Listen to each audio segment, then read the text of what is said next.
Ele é Jesus, meu amigo, meu Senhor, o Salvador.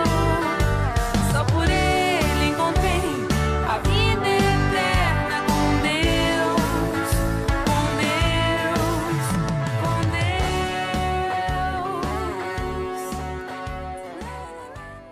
Mais uma vez estamos aqui na Escola Bíblica Discipuladora e nessa manhã nós estaremos então mais uma vez estudando a palavra do Senhor.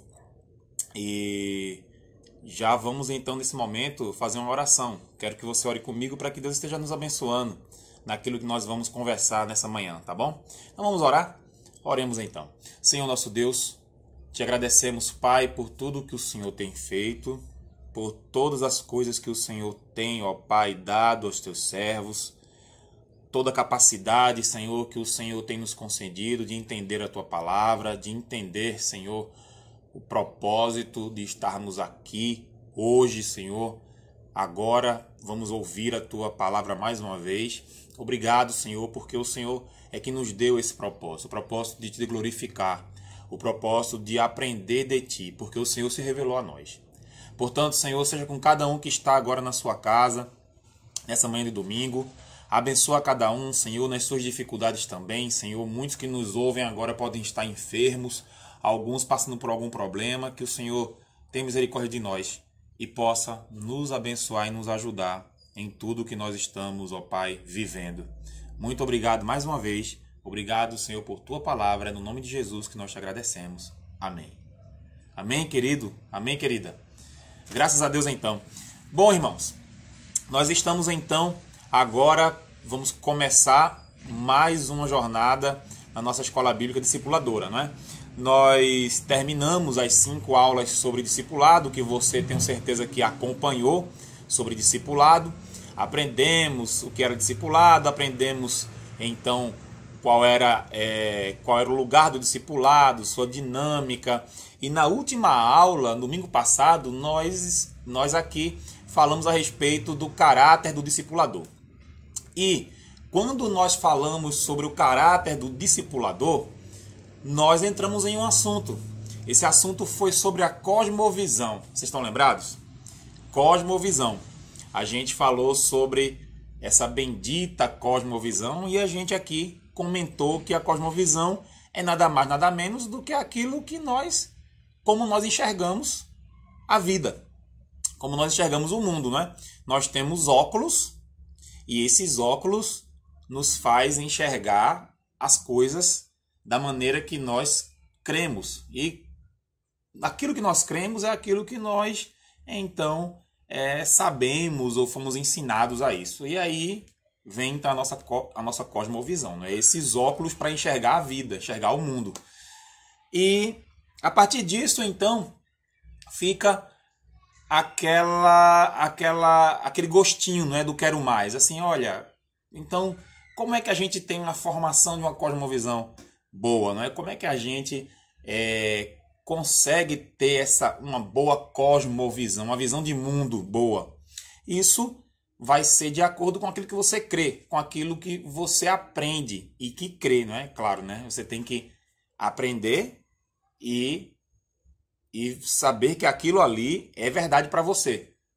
Então, é nesse ponto aí que nós queremos, então, hoje, começarmos, não é? Nós não sabemos se vamos começar agora e depois vamos voltar para o templo, enfim, não é? Essa questão toda da quarentena, mas me permitam dizer aqui que a gente vai continuar assim, tá? Vai continuar, mesmo que a gente volte para a Escola Bíblica Discipuladora lá no templo, a gente vai voltar às nossos conteúdos, nossas revistas, as salas, não é? Porque nós temos as divisões de salas no templo, né, da igreja, mas eu pretendo continuar então esse conteúdo aqui, tá certo? Eu estou chamando esse conteúdo, né, até brinquei, até falei para minha esposa, né, para Ivana, acerca do título para isso, mas eu quero falar com você sobre um basicão, né? Sobre o básico. O que é que o cristão precisa basicamente de ter para que tenha bem desenvolvido a cosmovisão? E veja, Aqui na Escola Bíblica Discipuladora, nós agora, essas aulas gravadas, nós não queremos aqui de forma alguma dar uma aula muito profunda dos temas que vamos abordar. Porque eu já dou a sugestão, quando você quiser se aprofundar no que a gente falar aqui, aí sim você tem que estudar mais um pouco. Se você tem o interesse de fazer um seminário teológico, você procura um seminário teológico para fazer, né? E isso vai ser com certeza caminhos, ler livros também, né? Ler bons livros, você vai ter caminhos aí para seguir e para se aprofundar. Mas existe o básico. E vamos começar então o nosso basicão que todo cristão tem que ter. E hoje nós vamos começar então na nossa aula do nosso basicão para uma cosmovisão bem cristã, né? Nós vamos começar então pelo primeiro tema que devemos entender e saber, que é a Bíblia. E vamos então falar sobre a Bíblia. Eu gostaria que você então pegasse sua Bíblia. Se você começou a assistir e não está com a Bíblia na mão, corre, eu vou esperar, você corre, pega a sua Bíblia. Você tem que estar com a sua Bíblia para que a gente possa então estudar a Bíblia, né? Então, pega lá, corre, busca a sua Bíblia para a gente começar então a conversar sobre Bíblia. E para começar esse nosso basicão, a gente precisa então de responder perguntas, não é? Sempre existem perguntas e a gente vai tentar aqui responder da melhor maneira possível, não é? Mais simples possível. Então a primeira pergunta é: Bíblia, o que é a Bíblia, não é? E alguns dos irmãos podem estar assistindo e dizer assim: ah, pastor Russo, mas aí de novo eu já sei disso, mas algumas outras pessoas não sabem. Então eu peço você uma paciência para que nesse basicão a gente possa caminhar, né? E se você já sabe, revise. É só revisar. Então o que é a Bíblia? O que é a Bíblia? A Bíblia é uma coleção de livros, tá certo? Que nós cristãos consideramos como a palavra de Deus, como inspirada por Deus. Então a Bíblia é esse conjunto de livros. A Bíblia, então, na verdade, é essa coleção de livros, não é? A Bíblia não é um livro, mas a Bíblia são vários livros na coleção, chamamos de Bíblia. É uma palavra grega, não é? Que então denota vários livros, tá certo? É uma palavra que vem de outra língua e que denota, então, vários livros. Ela, então, é uma coleção de livros, mas não são qualquer livros, né? A Bíblia é a palavra de Deus, é inspirada por Deus, ela é inspirada por Deus. E quando a gente fala que é inspirada por Deus, aí entra outra pergunta. Bom, se a Bíblia é uma coleção de livros inspirada, o que é inspiração? O que é inspiração? Então vamos responder isso. Inspiração. Bom, para começar e ficar uma coisa realmente muito bem entendida, eu peço que você, nesse momento que está assistindo, você possa fazer, então, um movimento que eu vou fazer agora, tá bom? Eu vou puxar o ar para dentro dos meus pulmões e soltar, tá? Vou puxar pelo nariz e soltar pela boca, tá bom? Vamos lá? Se quiser fazer comigo, tá até estranhando, né? Mas é estudo da Bíblia assim, tá bom? Vamos lá? Assim, ó.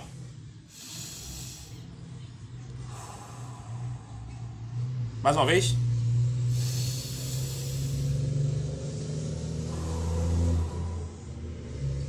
Tá bom, pastor? Que é isso então? O senhor está ensinando a gente a se acalmar, ensinando a gente ao modo certo de respirar. Eu estou justamente explicando a você o que é inspiração. Inspiração é isso que eu acabei de fazer. A primeira parte de colocar o ar para dentro. Isso é inspirar. Soltar é expirar. Então, inspirar é puxar para dentro. Tem uma palavrinha que se chama pneuma. Pneuma, né? Que vai dar o nome aí de pulmão. Ou lembra quando a pessoa está com algum problema nos pulmões, né? Que está inflamada e chama de pneumonia. Então, pneuma é uma palavra que dá esse nome do pulmão. Mas pneuma, que é grego, quer dizer o seguinte, quer dizer que é sopro, né? Quer dizer sopro. Inspiração é sopro. Então, a Bíblia é inspirada por Deus, quer dizer que a Bíblia é soprada por Deus. Ou seja, como nós fizemos agora com o ar. e enche o nosso pulmão de ar. Portanto, a inspiração é isso. Homens foram cheios.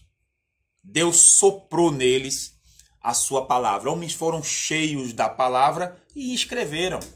Por isso que nós dizemos que a Bíblia é uma coleção de livros inspirada por Deus. É um sopro de Deus. Agora, vamos entender também um pouco aí. Inspiradas por Deus, um sopro de Deus, não está querendo dizer que Deus então soprou e aquela pessoa então magicamente foi soprada e aí ela pegou e começou a escrever porque Deus tomou ela. Olha, deixa eu explicar para você aqui, isso é muito bom para o nosso basicão. Não entenda que Deus ele toma alguém e a pessoa fica inconsciente. Pelo contrário, Deus nunca faz isso. Deus age no ser humano e o ser humano está consciente das suas ações. Ou seja, essa inspiração, quando os homens escreveram a Bíblia, eles estavam lúcidos, eles tinham sua cultura, eles tinham seus conhecimentos, né? Sua inteligência continuou. Deus então estava soprando, inspirando, usando eles, mas a participação, Deus estava usando eles, ao mesmo tempo eles também estavam participando junto com Deus. Ou seja, na verdade, o uso que Deus faz desses homens não é um tipo, eu vou aqui dizer aqui uma palavra, eu espero que não esteja errado naquilo que eu vou dizer, mas é como algumas pessoas acham, como aquela psicografia, não é? Quando as pessoas estão em transe e aí tomados por algum espírito estão escrevendo algo, uma mensagem. Não, não é assim, né? Com Deus, a inspiração usa o homem a partir também daquilo que o homem tem dos seus conhecimentos. Você está com a Bíblia? Então vamos usar a Bíblia. 2 Pedro 1, 20 e 21. 2 Pedro, tá? Segunda carta de Pedro, capítulo 1, versículo 20 e 21, vai dizer assim, ó. Antes de mais nada, saibam que nenhuma profecia da Escritura provém de interpretação pessoal. Olha só, nenhuma. Nada das Escrituras provém de interpretação pessoal, tá? Pois jamais a profecia teve origem da vontade humana, mas homens falaram da parte de Deus, impelidos, ou seja, inspirados pelo Espírito Santo. Por isso, então, a Bíblia é a palavra de Deus, tá bom? É inspirada por Deus. Amém? Tá acompanhando? Vamos continuar então, tá bom? Então, para que serve a Bíblia? Para que a Bíblia serve? É uma boa pergunta, né? Para que a Bíblia serve? Bom, segundo Timóteo, vai lá, abre lá. Segunda carta a Timóteo, tá certo? Segunda carta a Timóteo. Eu estou junto com vocês aqui abrindo também. Segunda carta a Timóteo, capítulo 3, versículo 16 e 17. O que é que vai dizer então Timóteo na sua segunda carta? Vai dizer assim, né? Quer dizer, Timóteo não, Paulo vai dizer a Timóteo, né? Segunda carta a Timóteo 3, 16 e 17 vai dizer assim. Toda a escritura é inspirada, olha aí, inspirada por Deus e útil para o ensino, para a repreensão, para a correção e para a instrução na justiça, para que o homem de Deus seja apto, plenamente preparado para toda boa obra. Então, para que serve a Bíblia? É simples, já está aqui dita em Timóteo, em 2 Timóteo. A Bíblia, ela serve para ensinar, para repreender, a Bíblia serve para corrigir também, e a Bíblia serve para dizer o que é certo e o que é errado, não é? Instruir na justiça, o que é certo e o que é errado. É para isso, então, que a Bíblia, ela serve. Ela foi dada por Deus para isso. Ela foi dada por Deus para nos ensinar. Então, a Bíblia nos ensina. A Bíblia é aquela que constrói a nossa cosmovisão. Olha aí de novo, né? Ela constrói a nossa cosmovisão. Um cristão é construído sua cosmovisão através da palavra de Deus, a Bíblia. Ela constrói a nossa cosmovisão. Ela repreende também. Olha só, repreensão. E às vezes, né, tem muito cristão que não gosta disso, né? Mas a Bíblia mesmo está dizendo que ela repreende. E repreender é o quê? Repreende é dizer, para. Não faz isso. menino feio, menino mau, né? Menina feia, menina má, né? É repreensão, né? Ela vai dizer pra gente assim, vai dar uma dura na gente. É isso que a Bíblia vai falar. Ela é repreendedora, ela repreende, ela corrige também. Nós pensamos que nós só estamos fazendo tudo correto, mas será que estamos fazendo? Então a Bíblia vai corrigir os nossos passos, nossas caminhadas. Tem coisas que não são corretas e a gente vai andando achando que é correto. Em algum momento nós ouvimos uma pregação, nós assistimos uma lição como essa, né? Estamos aprendendo a Bíblia e a Bíblia vai corrigir. E ela também diz o que é certo e o que é errado, a justiça. Ela vai dizer quem está certo e quem está errado. A Bíblia ela não fica em cima do muro, né? Ela não fica em cima do muro. Ela diz o que é correto, o que não é correto. Às vezes é o homem, é a gente que não quer entender, não quer saber. Mas ela fala o que é certo e o que é errado. Essa é a Bíblia. Então, se alguém perguntar para você para que serve a Bíblia, está aí em 2 Timóteo. E mais, eu vou acrescentar aqui mais algumas coisas que não estão em 2 Timóteo, mas que é realmente que a Bíblia também, ela serve-se. Ela serve para isso. Então, olha só, a Bíblia, por exemplo, nos ajuda a frutificar espiritualmente. Tiago, se você quiser abrir comigo, Tiago no capítulo 1, abra aí. A carta de Tiago, tá certo? Tiago no capítulo 1, versículo 22, 23, 24, 25, vai dizer assim: sejam praticantes da palavra e não apenas ouvintes, enganando-se a si mesmos. Aquele que ouve a palavra, mas não a põe em prática, é semelhante a um homem que olha a sua face num espelho e depois olha para si mesmo, sai e logo esquece a sua aparência.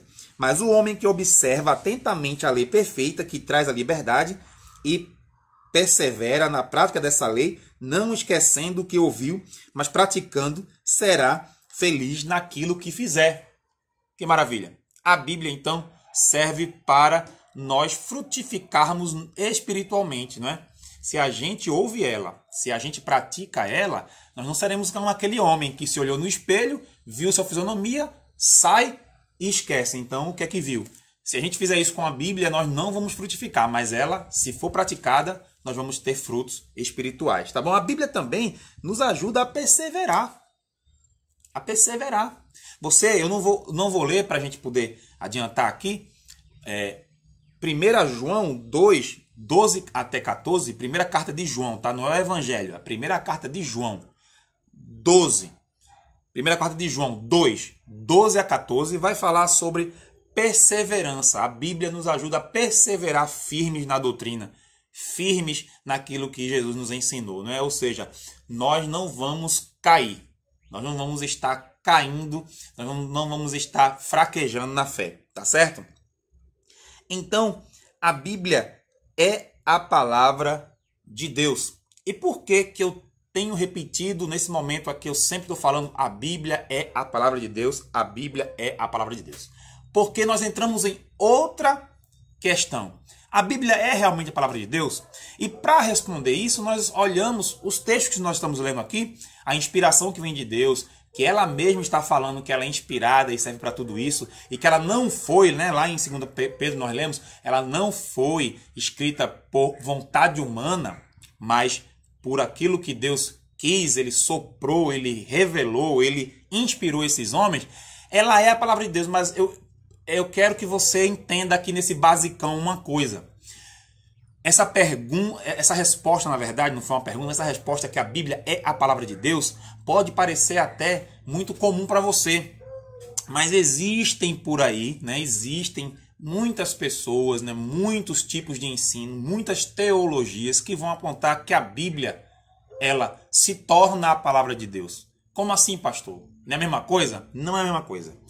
A Bíblia se torna a palavra de Deus porque ela só é a palavra de Deus quando uma pessoa se converte. Aí quando a pessoa se converte, aí ela é a palavra de Deus. E por que eu discordo disso? Não é verdade. Eu discordo disso. Por quê? Porque a Bíblia, ela é a palavra de Deus. Quer você creia, quer você não creia, ela é a palavra de Deus. O conjunto de livros que eu seguro aqui, que estou lendo com você, ela é a palavra de Deus. Eu creio nela. Eu fui salvo por ela, né? Eu fui salvo por Jesus Cristo, que é a própria palavra encarnada, né?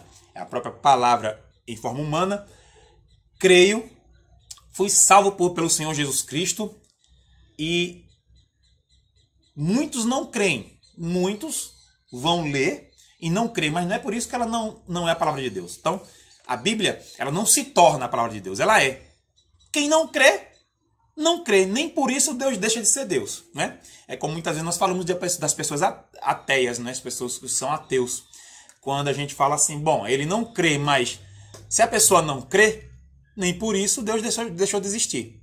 Então a mesma coisa é a Bíblia. A Bíblia não se torna, ela é a palavra de Deus. E também existe outra questão que fala que a Bíblia contém a palavra de Deus, né? A Bíblia contém. E o que quer dizer isso, pastor? Contém é que diz assim, bom, aqui é um livro comum, um livro qualquer, esse livro qualquer, e no momento, na medida que eu leio, que eu estou lendo a palavra, né? Então, essa palavra que eu estou lendo, né? O conteúdo dela que me faz diferença, esse conteúdo, ela é a palavra de Deus. Mas em si os livros são só livros que são históricos, que são, não é? Ela contém a palavra de Deus porque muitas afirmações aqui são de Deus. Outras afirmações são humanas. Então, tem coisas aqui que são humanas, que não são a palavra de Deus, e tem coisas que são de Deus. Então, ela tem pedaços da palavra de Deus aqui. Mas ela toda não é a palavra de Deus. Aí eu também não concordo. Ela toda é a palavra de Deus. A inspiração foi para tudo que está escrito aqui.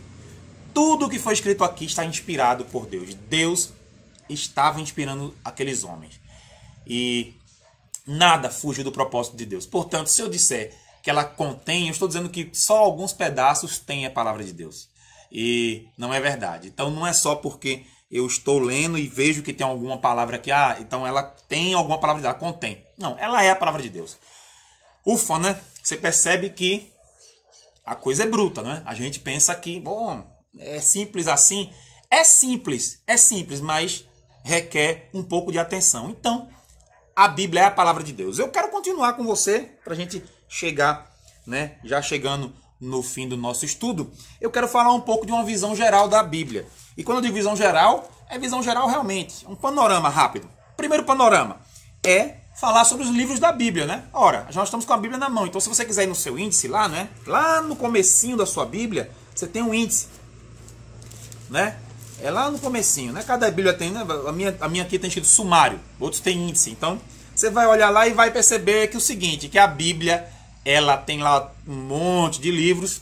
A Bíblia tem 66 livros, né? Essa é a Bíblia protestante que eu estou falando, né? 66 livros. Se for uma Bíblia católica, ela tem 73 livros.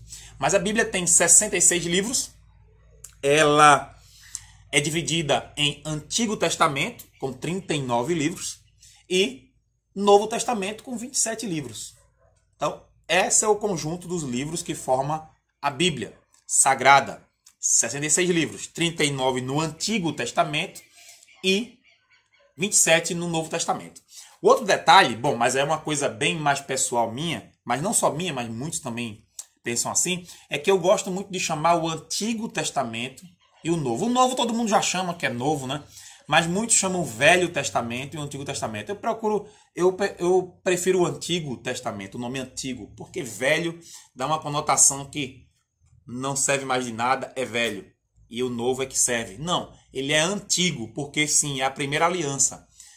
Não é que Deus está ali falando dessa aliança.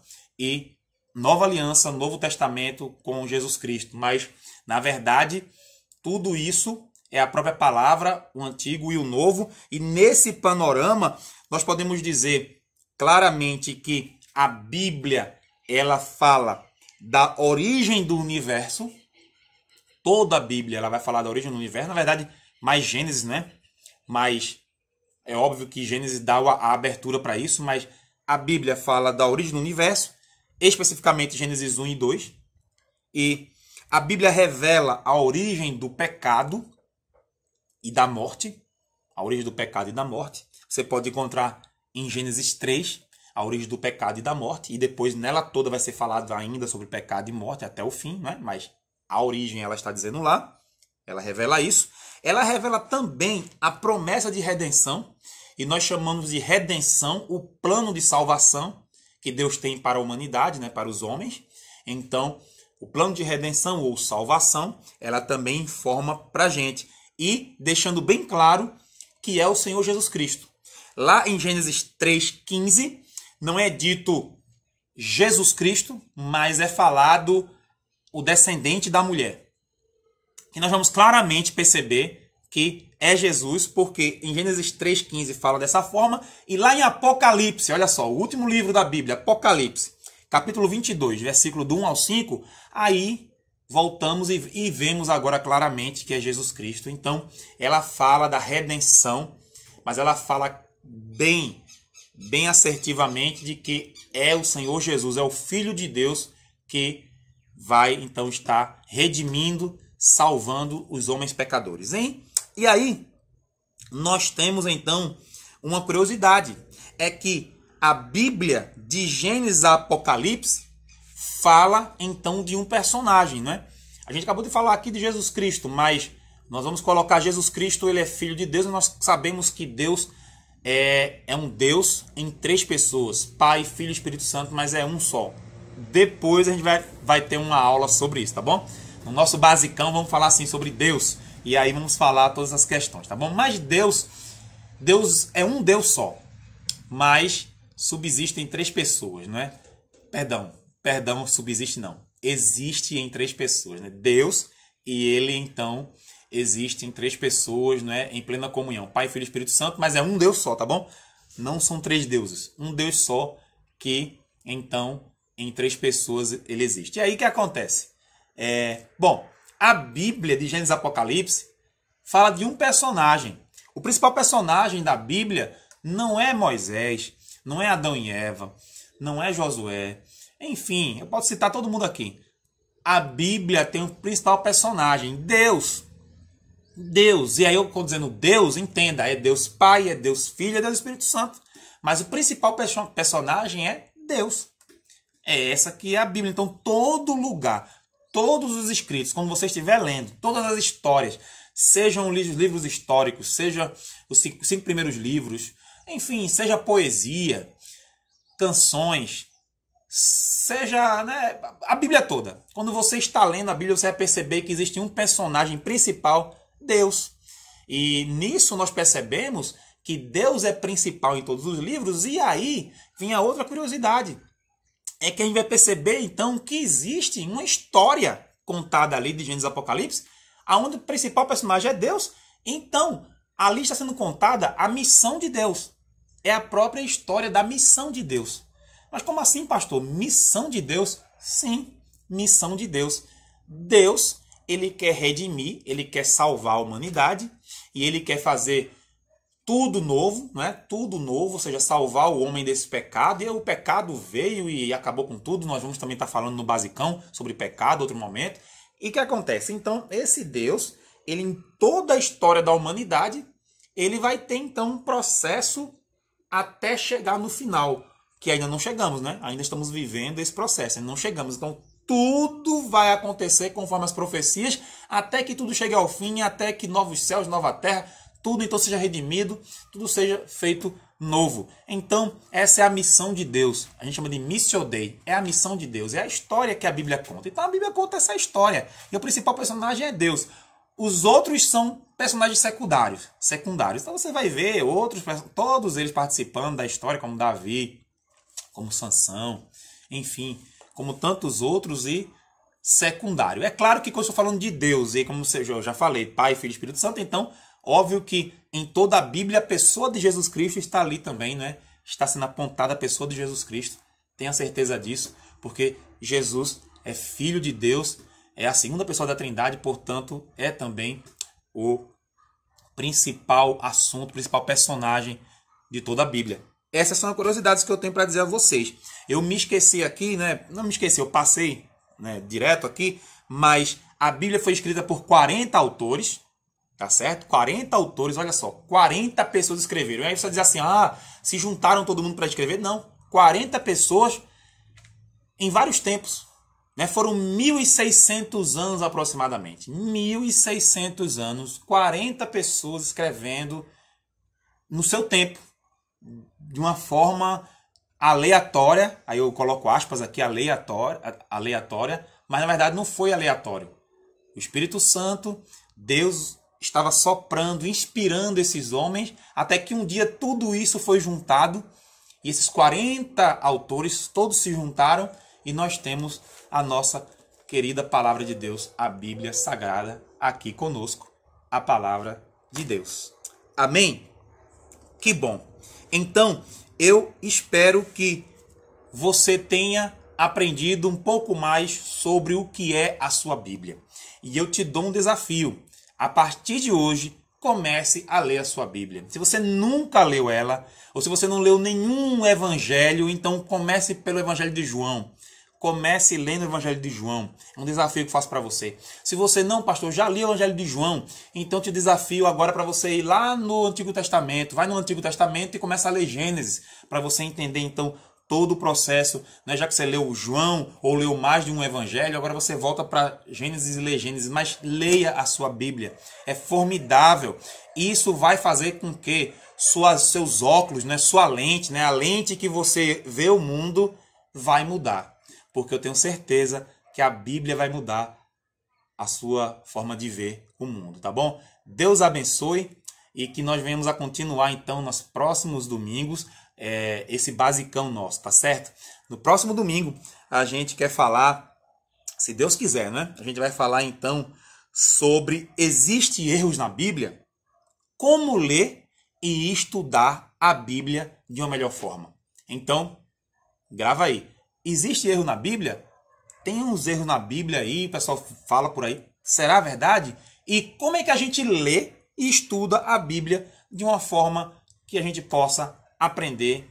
Que forma melhor a gente pode, então, poder estudar e ler e extrair conhecimentos dela, tá bom? Então, até o próximo domingo, na nossa Escola Bíblica Discipuladora com o nosso basicão. Que Deus, então, te abençoe. Agora, você vai fazer uma oração, e não é comigo aqui, né? Mas vou colocar uma canção bem rápida, mas que com certeza no momento que você estiver ouvindo, faça uma oração a Deus, pedindo a Deus que te dê conteúdo, que te dê essa visão que venha da Bíblia e que te dê essa vontade de poder ler e estudar, tá bom? Se precisar, nós estamos aqui para lhe ajudar, tá certo? Você pode telefonar para o pastor Russo, você pode mandar o WhatsApp para o pastor, a gente vai colocar aí o número, tá bom? E você pode tirar as dúvidas conosco. Que Deus te abençoe, ouça a canção e faça uma oração, e próximo domingo nos veremos. Amém.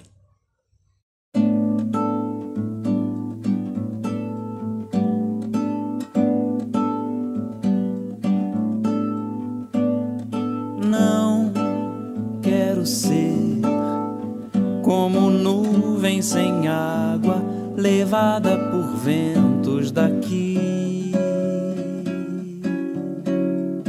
ou de lá. Eu não quero ser árvore achada, sem frutos no pé. Quero ter conteúdo, sabendo de tudo em volta de mim, mas nunca trocando a viva palavra pelo que eu achava ou deixe de achar. Eu quero ter uma música suave que tire os entraves daqui ou de lá. Deus não quer que pecados se escondam no meu coração. Quero ter conteúdo, sabendo de tudo em volta de mim, mas nunca trocando a viva palavra pelo que eu achava ou deixe de achar. É meu dever ajudar a abrir muitos olhos que estão por aqui ou por lá, com ideias tão dúbias, ainda afastados da luz. Quero ter conteúdo, sabendo de tudo em volta de mim, mas nunca trocando a viva palavra pelo que eu achava, ou deixe de achar. Quero ter conteúdo, sabendo de tudo em volta de mim, mas nunca trocando a viva palavra pelo que eu achava, ou deixe de achar.